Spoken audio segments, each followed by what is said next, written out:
VGK loses on a shorthanded goal in overtime to drop their fourth straight game at home in their home barn. PJ Peugeot ends it with a shorthanded wrister, beats Akira Schmid 4-3 the final. The Islanders win in OT. VGK fell to 1-3-2 on the homestand. Another late L for the VGK. Our takeaways coming up next right here on this WTF edition of Locked On Golden Knights.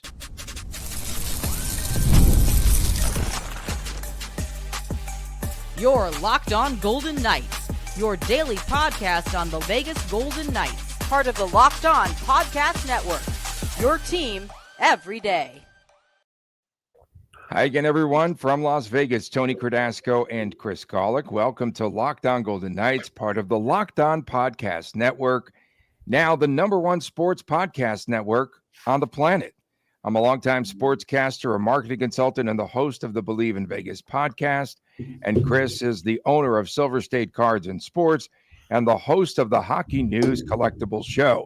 Coming up ahead on today's show, we have previews of this weekend's back-to-back at St. Louis, at Minnesota, and our WTF segment, Meet Me in St. Louis, for the Vegas Golden Knights. They need to get out on the road. You can now catch us each and every day on the Silver State Sports and Entertainment Network. Tune in daily, 1 o'clock p.m., and that's on SSSEN. You can catch it on YouTube TV or Cox Cable Channel 77. So, Chris, you were in attendance last night, and VGK had its customary third period push. They trailed 2-0 at the end of the first. They rallied to score 3 straight to take the lead, and that was one that they relinquished when Patrick Waugh, with the early pull of Ilya Sorokin, and the Islanders' Matt Barzal ties up the score with the extra skater. And then here we go to OT. VGK comes out ablazing. Shea Theodore, who scored earlier, hits the post. Tomas Hertl, I think, rings the crossbar. And no idea how the Islanders did not score earlier in the OT when they had a mad scramble in front of the net. The puck was just laying there, Tony. We were sitting on that side. The puck was just in front of the goal line. I don't know how it didn't cross, to be honest. And then with about 3 minutes left in overtime, the Islanders get penalized for too many stinking men on the ice. The second time in the game last night. What's going on? Don't these players know how to do line changes anymore? Because VGK was ticketed with a penalty the other night for too many men on the ice. Tomas Hertl.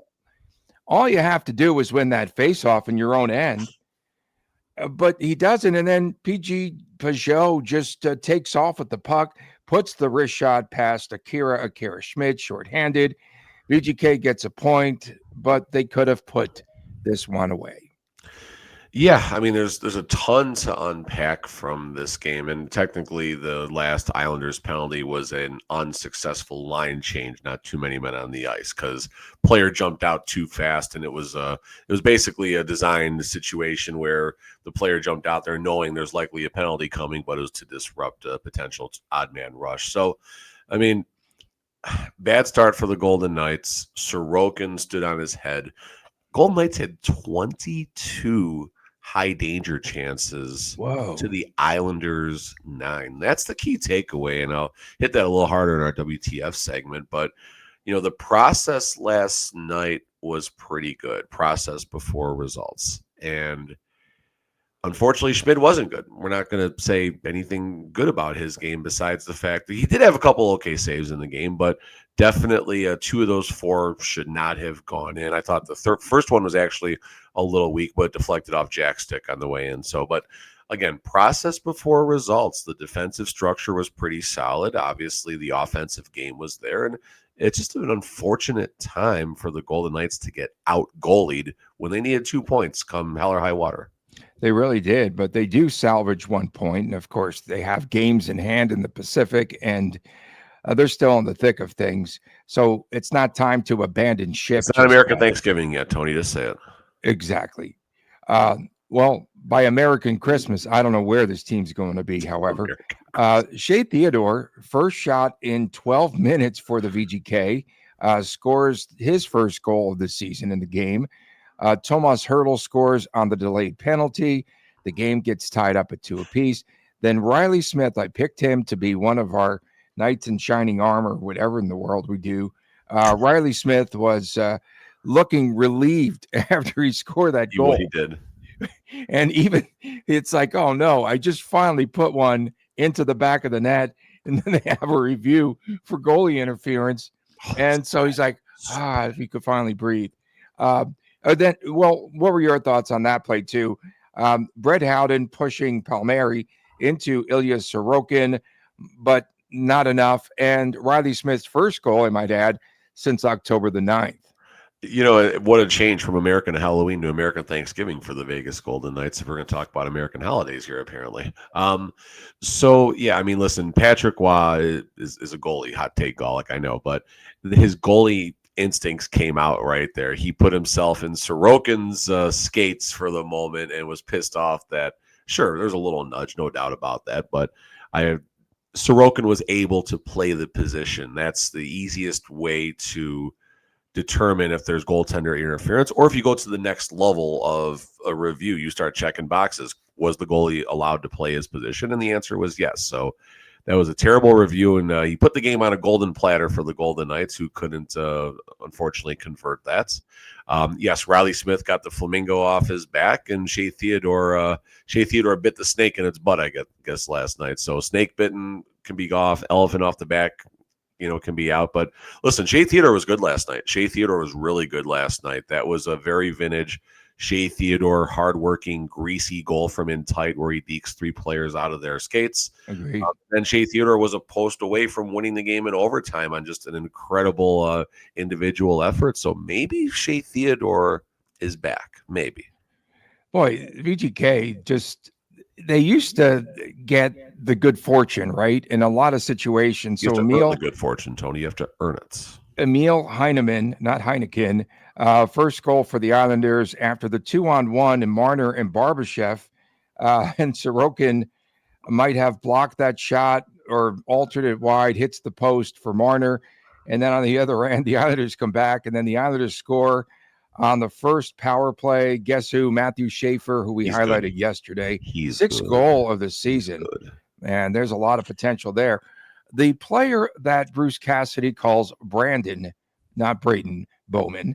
So he's just going to become Bo from this point forward. Looked really good. Played the part very well last night. First power play opportunity. Takes it in straight to the net. Chris Sorokin saved it as Bo tried to jam it in. Had 2 shots there in the first power play opportunity. Cassidy afterwards talked about just taking it straight to the net. He liked his aggression, and there's a lot of sticks in front of the net. Don't try to pass it up.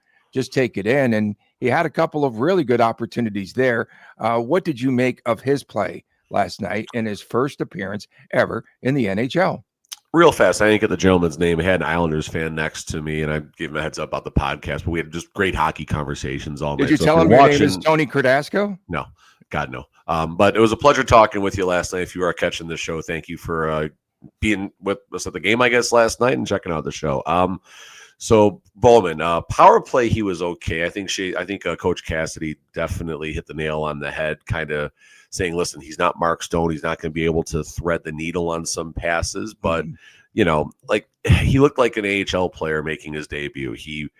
Having the time on the power play made his game look better than probably what it really was. I thought his 5-on-5 play was par to subpar at best. I thought there was some puck battles missed. I thought there was a couple of times where he could have been in a little better zone as far as passing goes. But again, we're talking about an American leaguer making their first NHL appearance. So nothing but upside in the fact that the team did have the confidence to put him right on that top power play unit, to put him right on the second line, says something about the trajectory of his career right now. And back-to-back coming up this weekend. Let's see if he gets both games, number one, and let's see how his game adjusts. Yeah, a big fan of Mitch Marner, we found out, and he's a little bit just spellbound there by playing in the National Hockey League. So maybe as he gets a little bit more comfortable, he could do much better. And one other note here in this first segment to round it out, Well, we'll get to that later in WTF. Plenty of hate there. William Karlsson listed now as out week to week. It was reported by someone. Someone said day to day. So need to clean that up, folks. Coming up next, it's WTF Day. A preview of the next two games on the back-to-back VGK at St. Louis on Saturday and in Minnesota on Sunday. More ahead on Locked On Golden Knights. When I'm hydrated, like on today's show, everything just works better. My focus, my energy, my mood. And that's why I've been using DripDrop. It's doctor-developed hydration. It keeps me running at full power. No matter what my day looks like, DripDrop isn't your first average sports drink. It has 3 times the electrolytes and half of the sugar of leading brands. Using a science-backed formula, trusted by medical professionals, by firefighters, and by over 90% of top college and pro teams. And I like using DripDrop as part of my daily routine. I had the peach yesterday and again this morning, and I will mix the packet in the morning right before we do this show. So I've got all sorts of energy. Hydration has become a non-negotiable for people like us, always on the run. And DripDrop helps us feel sharper, calmer, and honestly, just better overall. Right now, DripDrop is offering podcast listeners 20% off of your first order. Go to DripDrop.com, use the promo code LOCKEDONNHL, DripDrop.com, promo code LOCKEDONNHL for 20% off. Stock up now, and it's a good time to do it before this long winter. Keep your body and mind performing at their best with DripDrop.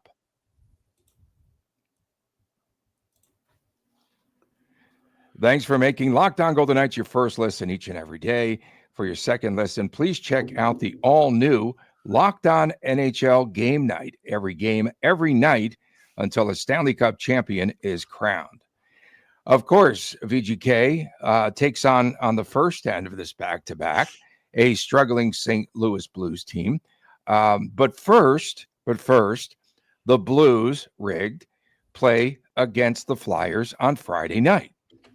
So you'll see this trend here developing with back-to-backs and what have you. The Blues come off of a win actually over hapless Calgary. The biggest issue right now has been opponents are scoring 4 goals a game, Chris. That's the second worst in the NHL. However, the Blues do have a 3-game point streak heading into the game. But if the Blues start to sink again, we're hearing a couple of names out there in the rumor mill, namely Braden Shen and Jordan Kyrou. Welcome to the Golden Knights. Listen, Blues and Golden Knights, mainly at T-Mobile, but there's just something in the water, and maybe it's not DripDrop, but there's definitely something in the water when the Blues and the Golden Knights get together. Some wild finishes, like I said, mainly at T-Mobile, but maybe it's just more about the team. Who knows? I see this just horrendous losing streak where they're 7, 8, 9, 10 goals a game combined. And it looks like the defense is cleaned up a little bit, and besides the 6-1 loss to Washington. So, Jekyll and Hyde type team. We've heard this before, obviously. The stats, their leading scorer has 10 points. Pius Suter, Justin Falk has 9, a defender, Rob Thomas 9. Like, they are not putting the puck in the net whatsoever. And your Team Canada goalie possible and Jordan Bennington is an 8.73 and a 3.21 goals against. So again, this is a team on paper the Golden Knights should be able to, if they play half as good as they did against the Islanders as far as the process, there will be no issue at all with the Golden Knights finding a path to 2 points. You are so disappointing me by not calling it the process. You need to go Canadian on us. And both Bennington and Joel Hofer are both struggling. They're both struggling there in net. And Hofer there. 8.65 and a 4.05 goals against for Hofer. Yeah. So it's a good overbet. Good overbet there. And then on Sunday, the VGK travels to Minnesota to meet the Wild and the $136 million man, Kirill Kaprizov, 18 games, 22 points thus far. The Wild also playing a back-to-back, albeit at home. So they take on the Ducks. So they have a different and more, I think, a tougher path. They take on the Ducks, fading a little bit of late, and then they play the VGK. The Wild are currently in sixth place in the Central. Nico Sturm and Zach Bogosian are both out for the Wild. Minnesota made a deal with the Red Wings for Vladimir Tarasenko. 8 points in 18 games in Detroit. A $5 million third liner. He's on the third line. Oh, who's that remind you of, Mr. Week to Week? Go ahead. Oof. Actually, I had to get that. Tarasenko actually has 10 points, 2 goals, 8 assists. So okay. You mentioned Kaprizov, 22 points. Boldy, 18 points. Boldy is phenomenal. Marcus Johansson, 15 points. Marco Rossi, 13. Joel Eriksson, 11. And then Zeev Buium. Didn't he make his debut in the playoffs against VGK last year? If I'm not mistaken. Yeah, that's what I wanted to talk about. Outstanding rookie, right? University of Denver guy. Was that where he's from? In any event. Yeah. And I just wanted to see in this game tomorrow night, or rather Sunday, I wanted to see his progression from where he started to put him out there in the limelight in the playoffs for his very first Necessity game. Is probably the answer to that, Tony, but yeah. Yeah, but he struggled a little bit there, but he does have a good monster shot. I really liked his clapper. Coach Cassidy talked about in his press conference about how hard it is to play 82 games in the NHL, and then come playoffs, they get harder. So William came in at the harder stage of the career, I guess. Goalie information: Gustafsson is 896. The Gus Bus. 896 and a 309 goals against in 13 games played. I don't know if it's technically his rookie season, but Wallstedt, 909 save percentage and a 251. So I'm not sure what the contract situation is there in Minnesota, but I think Wallstedt is definitely penned to be the future goaltender. And he was probably the least excited when Marc-Andre Fleury decided that he was going to do one more season last year. That slowed his progression down a little bit. But you also got to learn behind someone like Wallstedt. Lines, I mean, Rossi, Zuccarello, Kaprizov, solid top line. Mm-hmm. Second line, Eriksson, Johansson, and Boldy. Then this third line, even with Hartman, your $5 million winger, Tarasenko, and Vinny Hinostroza, that's the matchup where things might tilt in the Wild's favor. They got three lines. And then their fourth lineup, Urov, Trenin, and Marcus Foligno, some bruisers down there. So Minnesota Wild certainly have a little better depth. They're healthier than the Vegas Golden Knights are right now. And remember, the Wild last season, when fully healthy, it was about this time of the year, they were separating themselves as one of the best teams in the league, and then injuries happened. And that's why the Wild were a much tougher out for the Golden Knights than I think anyone assumed they were going to be in the playoffs. Yeah, this is, I think, a big game for Minnesota. Again, just wanting to smack VGK for they fell in the playoffs of the Golden Knights last Wild season. Never get out of the first round. They're used to this. They're fine. They're like the Minnesota Twins. There's something in the water in Minnesota. Twins won a World Series. Wild haven't. Okay, that's fair. So the Golden Knights, how are they going to play the goaltenders? Does Akira Schmid, will he come back and start on Saturday? Oh man! And then Lindbaum on Sunday. How would you play the goaltenders, or do you go the reverse with those two goaltenders? There's no rhyme or reason currently for this rotation. You know, Lindbaum, I think 2 of his 3 starts have been okay, but his save percentage like 867. So on paper, it doesn't look too good. I think what they might do. What was the Mets manager that got thrown out of the game? What were the glasses he put on in the dugout? Is there a name for those that disguise or no? I was going to say Davy Johnson. It's not Davy Johnson. Go ahead, man. But whatever that disguise is, that's what they're going to do with Carter Hart this weekend. No, Carter Hart's going to wear Lindbaum's jersey and those glasses, and they're going to put Carter Hart out there on Sunday, I think. No one's talking about Carter Hart, WTF. Okay, Carter Hart, people are there's a lot of people on Twitter looking at Carter Hart as the savior for the Golden Knights. He's going to be the savior. This is going to be. Listen, Carter Hart might become the most popular player on this team. I say that half joking, half not joking, and sorry if that pissed anyone off, but the reality is there are the hockey side of things. People are looking forward to seeing Carter Hart on the ice right now.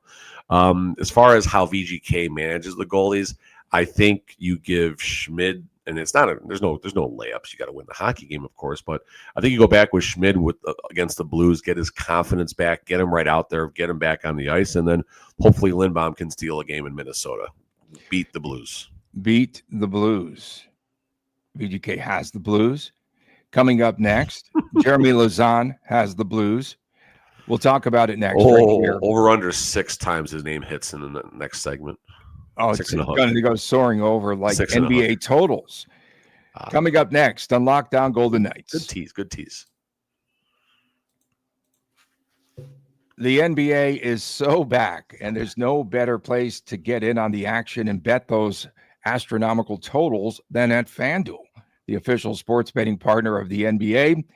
Even if you miss the start of the game or you want to ride the hot hand, FanDuel has live bets on everything from who's going to score the next bucket to fourth quarter comebacks. VGK would be good to bet if it were like the NBA in the third period compared to the fourth. Plus, you can even combine all of your live bets. They've got something called the same game parlay for a shot at the bigger payout. It keeps every game exciting, especially when your team's making the late push. Right now, FanDuel is giving customers $300 in bonus bets. That's right, $300 in bonus bets if your first $5 wager wins. So head on over to FanDuel.com, do it today, sign up and play your game with FanDuel, the official sports betting partner of the NBA.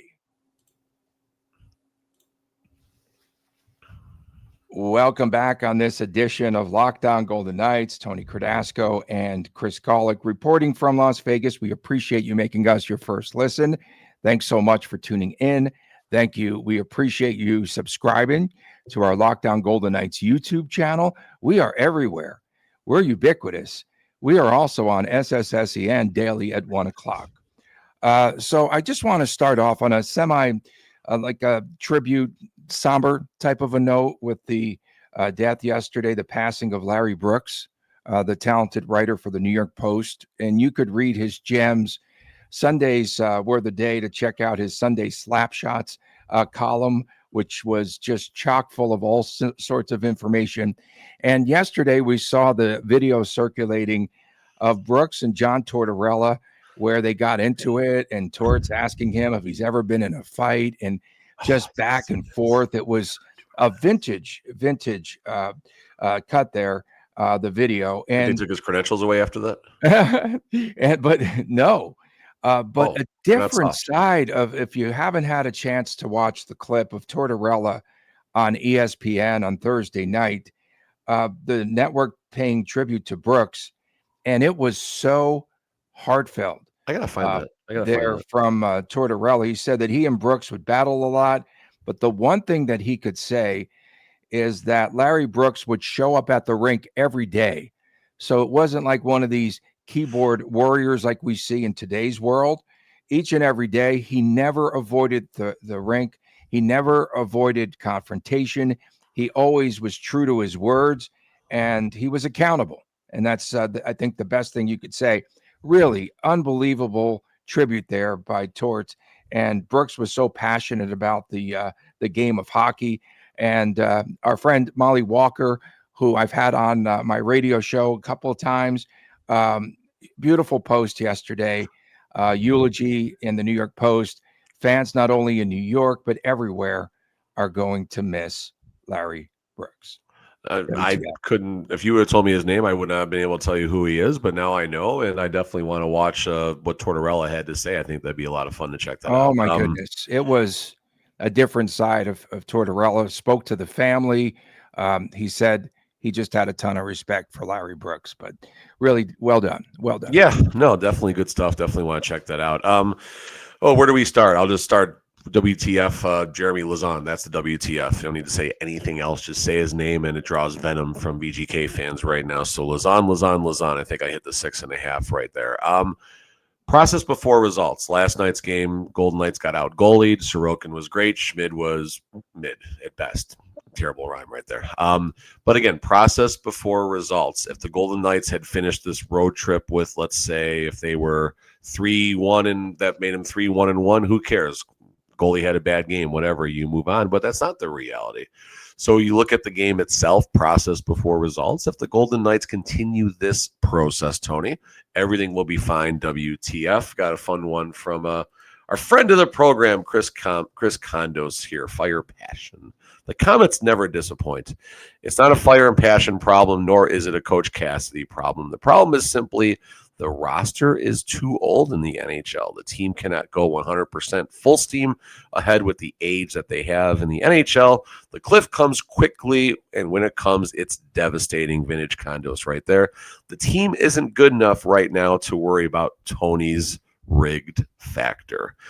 Speaking of Akira Schmid, he's 6'1" 894. He's serviceable. He's fine. We had a bad day at work, just like we have bad days at work. And I'm sure you guys will tell us me and Tony have bad days when it comes to our podcast at times.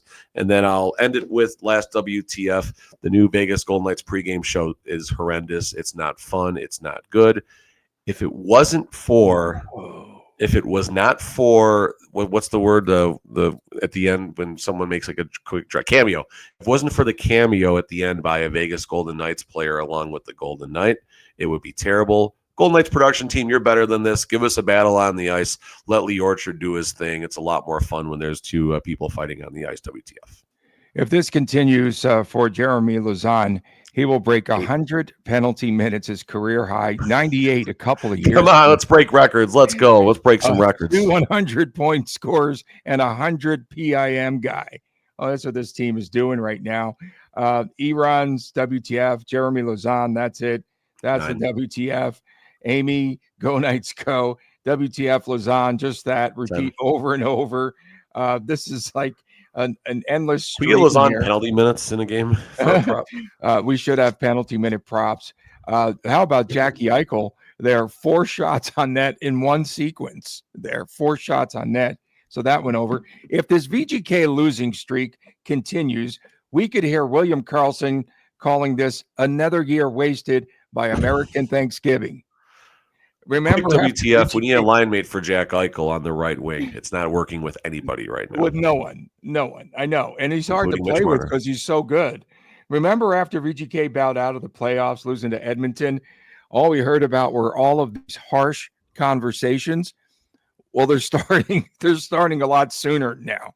They're going to start behind the scenes pretty soon if Cassie doesn't get it together. Yeah, absolutely. So, yes, I know Cassidy's trying to keep the team together, but I don't see the Golden Knights playing with a lot of WTF emotion.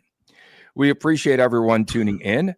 WTF, especially our everydayers. What is that shirt real fast? What does that say? Oh, it's an Australian podcast. You can't comp this. We're talking about sports cards and regulation in the hobby. Okay, we appreciate you tuning in. Back again on Monday for Chris Golick, Tony Cardasco from Las Vegas. We'll see you again on Lockdown Golden Knights.